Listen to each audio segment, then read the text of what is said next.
লিখেছিলেন ভাসিয়ে দিয়েছে তাকে এই পৃথিবীর ইট কাঠ বালি সুরকির পেরেকের ঢেউয়ের ওপর। কিন্তু ইট কাঠ বালি সুরকির ঢেউয়ের নিচে যদি কাঁচা টাকার অমৃত ভাণ্ড লুকোনো থাকে তাহলে সিন্ডিকেটের ওষুধদের দাপাদাপি এই রাজ্যে অনিবার্য। ঠিক যেমন দুদিন আগেই দেখা গেছিল বীরভূমে, এবার দেখা গেল বজবজে। সেই নিয়েই প্রথম প্রশ্ন। বালি খাদানের টাকার ভাগ থেকে তৃণমূলের সিন্ডিকেট বিবাদ, অগ্নিগর্ভ বীরভূম থেকে বজবজ, গুলি থেকে বোমা, বাদ নেই কিছুই। শাসক দলের দুই পক্ষের লড়াই বলেই কি একেবারে নিশ্চুপ থাকে পুলিশ? দ্বিতীয় প্রশ্ন। সিন্ডিকেটের বরাত নিয়ে ঝামেলার জের, ব্যাপক বোমাবাজি বজবজে, আগ্নেয়াস্ত্র হাতে দাপালো দুষ্কৃতীরা। পুলিশের শতপ্রণোদিত এফআইআরে তৃণমূলের 3 পঞ্চায়েত সদস্যের নাম।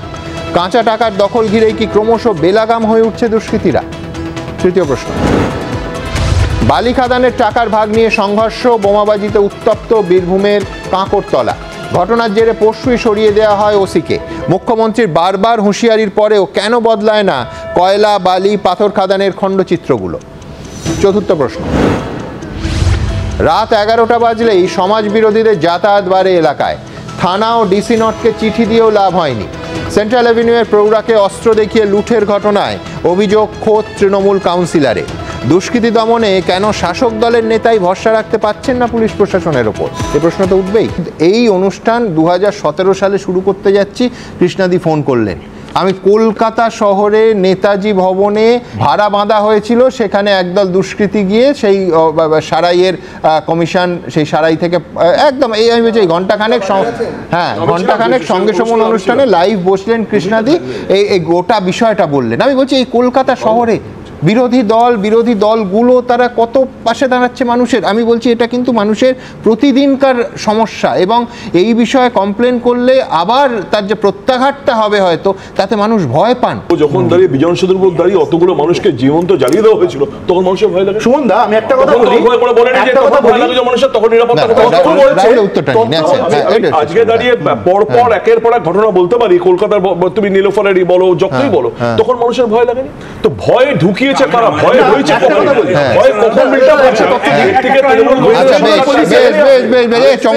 চমৎকার একটা জায়গা বলেছে রাহুল, বলছে ভয় ঢুকিয়েছে অথবা ভয় ঢুকেছে বাম আমলে। আচ্ছা, সেই ভয় দূর করার কাজটা তো ছিল তৃণমূল আমলে, যেটা 2011-এ শুরু হলো। ভয় কি দূর হয়েছে নাকি ভয় আরো বেড়েছে? আমি সেটা আসবো। রাহুল দা এখানে না তৃণমূল সেজে আসে তৃণমূল কারো বিপদে ফেলার জন্য। বিজন সেতুর ঘটনায় অন্যতম প্রধান যে অভিযুক্ত বাবলু চক্রবর্তী, সেরকম কসবায় তৃণমূলের নেতা। তুমি থামো না, যত মুখ খুলবে তত মমতা বন্দ্যোপাধ্যায়। আমরা মূল বিষয়ে ফিরবো, সিন্ডিকেটের লড়াই। বেশ কয়েকজন এই আমি যেখানে দাঁড়িয়ে আছি সেখানে ঢুকে এসে এই জিজ্ঞেস করছিল কে কন্ট্রাক্টর নেই, মিস্ত্রিরা একটু কাজ করছিল, ওই সিমেন্ট বালি তাদের কাছ থেকে নিতে হবে, এই ধরনের কথাবার্তা আর কি। Naturally aggressive. আমি যখন ফোনে কথা বলছি আমার মার সঙ্গেও খুব উদ্ধতভাবে কথাবার্তা বলেছি। I am concerned about the safety of my mother. It was an attempted extortion. এই ধরুন 2016 সালের 13ই মার্চ সব্যসাচী দত্তের একটা কথা নিয়ে, যে সব্যসাচী দত্ত তৃণমূল এবং বিজেপি দুটো দলই করেছেন, এই মুহূর্তে তৃণমূলে আছেন, একেবারে হইচই পড়ে গেল। তার কারণ তিনি বললেন কেউ যদি খেটে খায় সেই সিন্ডিকেট ছিল, আছে, থাকবে। কি বলেছিলেন সব্যসাচী? দেখাবো। বিধানসভায় দাঁড়িয়ে সেই বিধায়ক যিনি দায়িত্ব নিয়ে বলেছিলাম যে সিপিএম আমলে সিন্ডিকেট তৈরি হয়েছিল এখানে মানুষের জমি নিয়ে, আমি সেই সিন্ডিকেটকে মান্যতা দিয়েছি। কেউ যদি খেটে খায় সেই সিন্ডিকেট ছিল, আছে, থাকবে। এরও আগে আরেকটু ফ্ল্যাশব্যাকে যাই। 2015 সালে পুর এবং নগর উন্নয়ন দপ্তরের বাজেট আলোচনা চলছে বিধানসভায়। সব্যসাচী দত্ত বললেন, ফরওয়ার্ড ব্লকের বিধায়ক, প্রাক্তন বিধায়ক এখন বিশ্বনাথ কারক, তিনি প্রশ্ন করলেন, সব্যসাচী জবাব দিলেন যে আমি স্বীকার করছি, কোট আনকোট, আমি স্বীকার করছি নিউ টাউনে সিন্ডিকেট রাজ আছে, কিন্তু সিন্ডিকেটের বীজ বপন করেছে আগের বামফ্রন্ট সরকার। সহজ পথে রোজগারের রাস্তা দেখিয়েছে তারা, হঠাৎ করে সেই রোজগারের রাস্তা বন্ধ করা যায় না। অর্থাৎ আমি শতরূপের কাছে আসবো, পুরো ব্যাপারটা একটা কর্মসংস্থানের যুক্তি দেয়া হচ্ছে।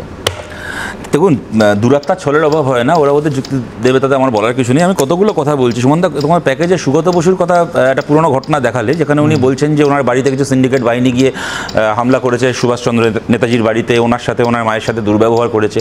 বলতে খারাপ লাগলেও বলছি, যারা করেছে যা করেছে বেশ করেছে। কি বলছো?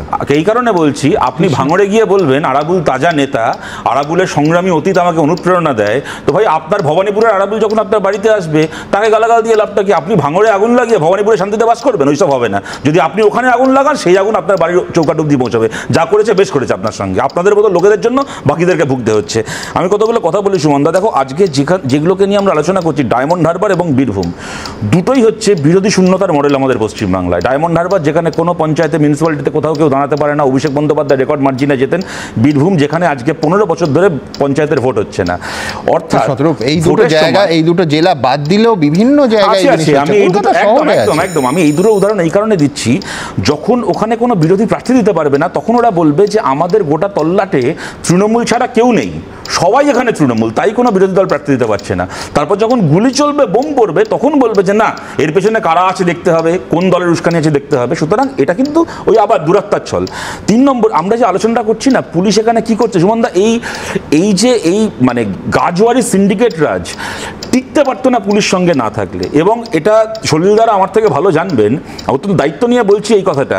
প্রতিটা থানায় যেরকম মনে করো পাসপোর্ট ভেরিফিকেশনের জন্য অ্যাসাইন করা একজন পুলিশের আধিকারিক থাকে, যার কাজই হচ্ছে পাসপোর্ট ভেরিফাই করা, তেমন প্রতিটা থানায় একজন পুলিশের আধিকারিককে দায়িত্ব দেওয়া থাকে, যার কাজই হচ্ছে এলাকায় কোথায় পুকুর ভরাট হচ্ছে আর কোথায় বেআইনি বাড়ির ছাদ ধারাই হচ্ছে, সেখান থেকে স্কোয়ার ফুট মেপে পয়সা তুলে আনা, দায়িত্ব দেওয়া থাকে। এটা তো হ্যান্ড ইন গ্লাভস চলে। সে পুলিশ কি ব্যবস্থা নেবে? আর এখানে যে বড়াই করে বলা হচ্ছে না যে 3 জন তৃণমূলের লোক, তাদের নামও এফআইআর রয়েছে ইত্যাদি ইত্যাদি। সুমনদা, নেই করে গত 12-13 বছরে তো কম এরকম ঘটনা ঘটলো না, যেখানে কোথাও তৃণমূলের 2 জনের নামে এফআইআর হয়েছে, কারোকে অ্যারেস্ট করা হয়েছে, কিছু হয়েছে, অনেক চাপে তোমরা মিডিয়া সমালোচনা করেছো, বিরোধীরা মিটিং মিছিল করেছে, হয়েছে কিছু। আমি জিজ্ঞেস করছি, এখানে গত 13 বছর 14 বছরের একটা উদাহরণ দেওয়া হোক যেখানে তৃণমূলের কোনো নেতা কি কোনো গুন্ডার বিরুদ্ধে পুলিশে এফআইআর করেছিল, কি চার্জশিট করেছিল, তারপর তার ফাইনাল কনভিকশন হয়েছে, সে শাস্তি পাচ্ছে, রাত গেই বাদ গেই, পরের দিন ভুলে যায় এগুলো। একটা তুমি উদাহরণ দেখাও এরকম একটা মামলায় একটা লোকের গত 13 বছর 14 বছর। সোমনাথ কাউর অনেক উদাহরণ আছে। সোমনাথ কাউ লোকের দেখেছিল, লোকের চোখের সামনে দেখেছিল গুলিতে একটা লোক মারা যাচ্ছে, তাও ওখানে আমরা দেখেছিলাম ববি হাকিম ফোন করে মমতা বন্দ্যোপাধ্যায়কে বলছে না দিদি গুলি না চালালে। এই সিন্ডিকেট শব্দটা, তুমি যে কথাটা আমি ভেবেছিলাম উত্তর দেবে, সিন্ডিকেট শব্দটার জন্ম অসুবিধা কি আছে? না, নিউ টাউনে যে না না না অসুবিধা তো আছে। তুমি এইটা বলতে পারো যে এই আমলে ফুলে ফেপে উঠেছে সিন্ডিকেটের নেতারা রাজনৈতিক নেতা হয়নি, কিন্তু সিন্ডিকেট শুরু হয়েছে এই আমলে। অনেক বছর ছিল, তুমি খুব ভালো করে জানো, আমি পাশ কাটিয়ে যাওয়ার উত্তর দিই না। সিন্ডিকেটের শব্দটার জন্ম বাম আমলে, এই প্রমোটিং ঠিকাদারি সবের জন্ম বাম আমলে, এবং এগুলোর কোনোটাই কোনো বেআইনি ব্যাপার নয়।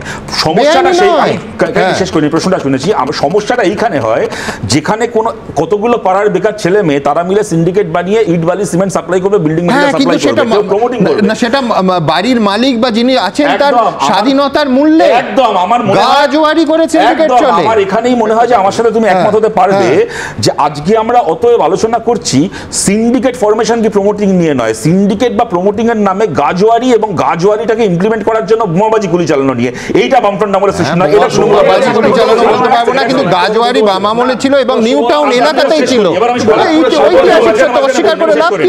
আমি যে কারণে বললাম যে একটা ঘটনার কনটেক্সট, তোমার এই টেবিলে বসে তো আজ থেকে 2 মাস আগে আমরা অনেক আলোচনা করলাম যখন স্বরূপ ঘোষকে, সুশান্ত ঘোষকে গুলি করতে গেল, বাই চান্স বন্দুকটা চললো না বলে, নাহলে ওই দিনই ওখানে মামাটি মানুষ হয়ে যাচ্ছিল ওর। নেই করে 2-2.5 মাস তো হয়ে গেল। যারা গুলিটা চালাতে এসেছিল, 2 চ্যাংড়া ছেলেকে ধরেছে, কারা গুলিটা চালাতে পাঠিয়েছিল বলো আজকে 2.5-3 মাস পরে কেউ জানতে পারলাম আমরা। গোটা পুকুর ভরাট থেকে শুরু করে যা শোনা যাচ্ছে, one of the main accused, আমি ওর সঙ্গে যোগ করছি, তার নাকি রহস্যময় মৃত্যু অবধি হয়ে গেছে।